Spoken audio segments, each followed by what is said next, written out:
15.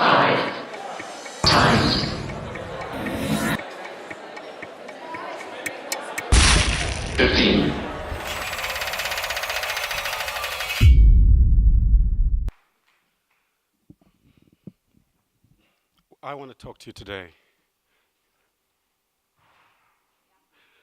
I want to talk to you today about something which I used to be very skeptical about, and which slowly, through my experience, I got persuaded of its value.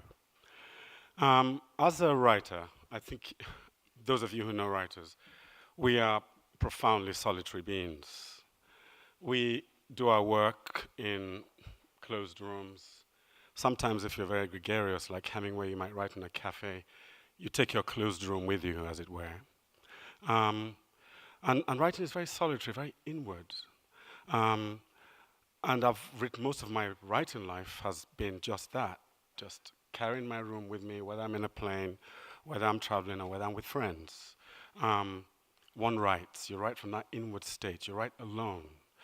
And that solitude is something that marks many writers.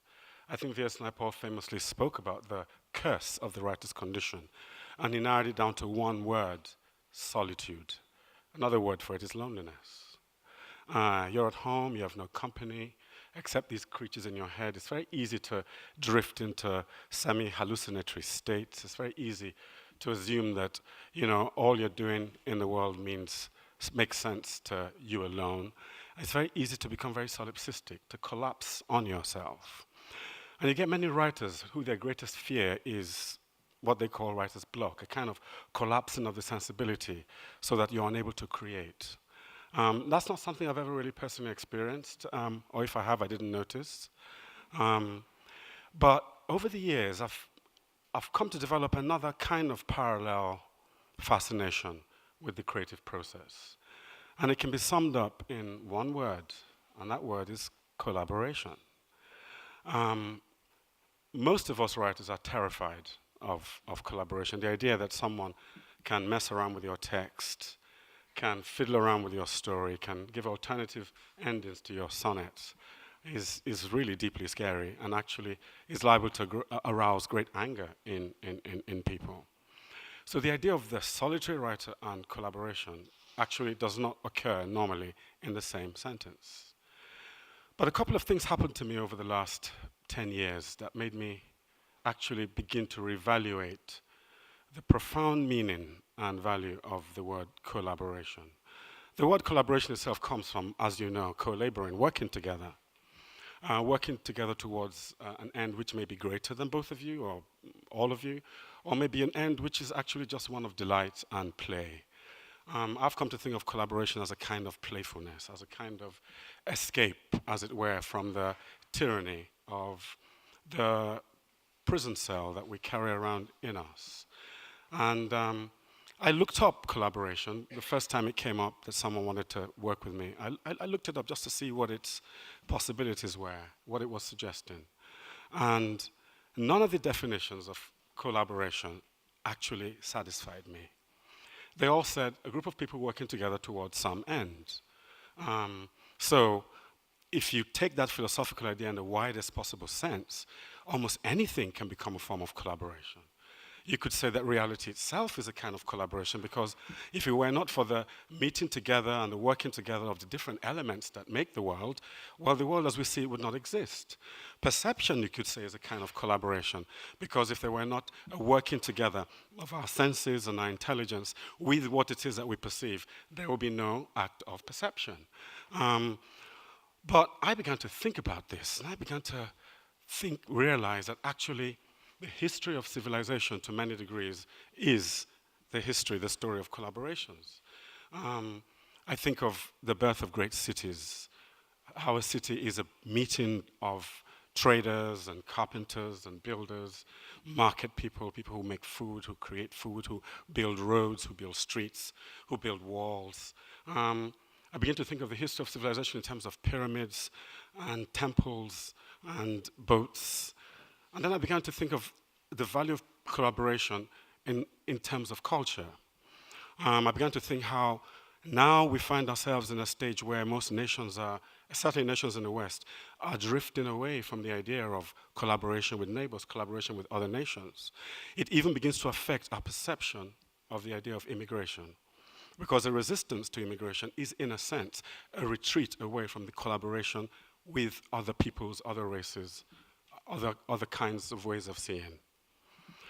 Now, my experience of collaboration began in 2012 when a filmmaker came to me and said, I would like you to write a script for this film. And he said, it's about an encyclopedist, a French encyclopedist who went to Africa.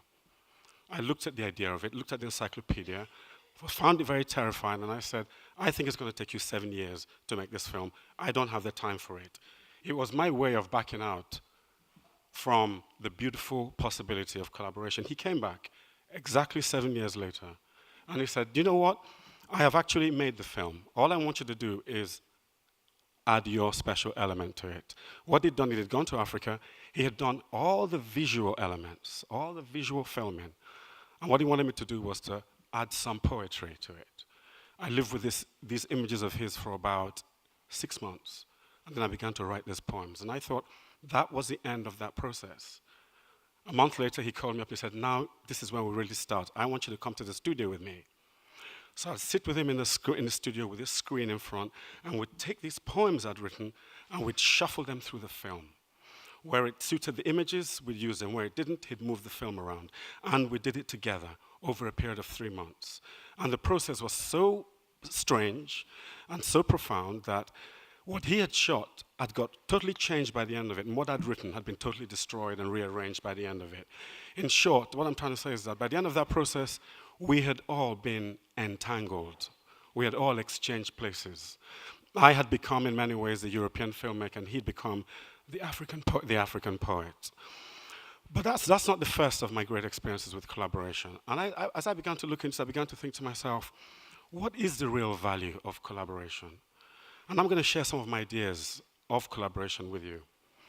First of all, it is not collaboration when you are a very rich, successful, famous musician, and you're trying to create an album, and you get some Africans and some West Indians to come and lay a couple of drum beats, which you would suitably record and use it as you see fit in your composition. That is not collaboration. That is paid workmanship.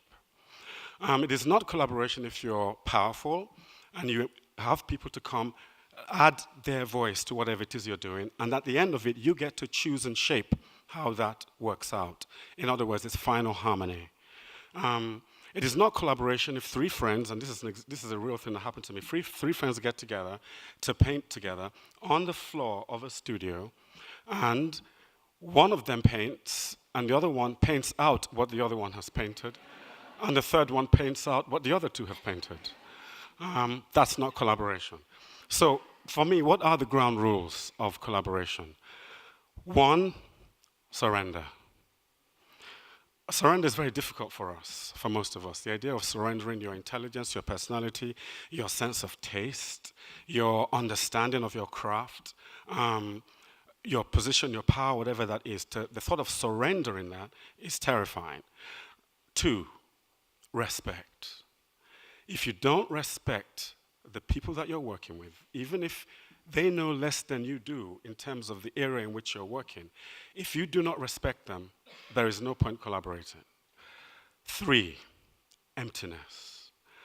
I think collaboration is a stripping of oneself, an emptying in the Zen sense, an emptying of one's mind, of one's personal history, so that one can enter into a profound and very simple dance with somebody else. 4, and maybe the final most important thing for me about collaboration, is the willingness, the absolute willingness to risk being foolish. Because when people get together to work, the thing that constrains us the most is that we're going to look foolish. Those guys know what they're doing. I don't know what I'm doing. I always feel when I work with people that I'm the one who knows the least about what it is that I'm doing.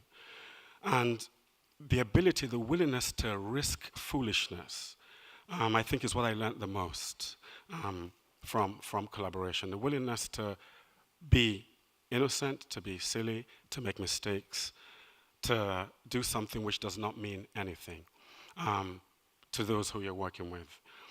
And the reason why I'm talking about collaboration today is because I've found that collaboration is maybe one of the great cures for the fear of creativity that many people have. Because after all, when you think about it, creativity really is a collaboration with yourself. Creativity is a collaboration between different aspects of yourself.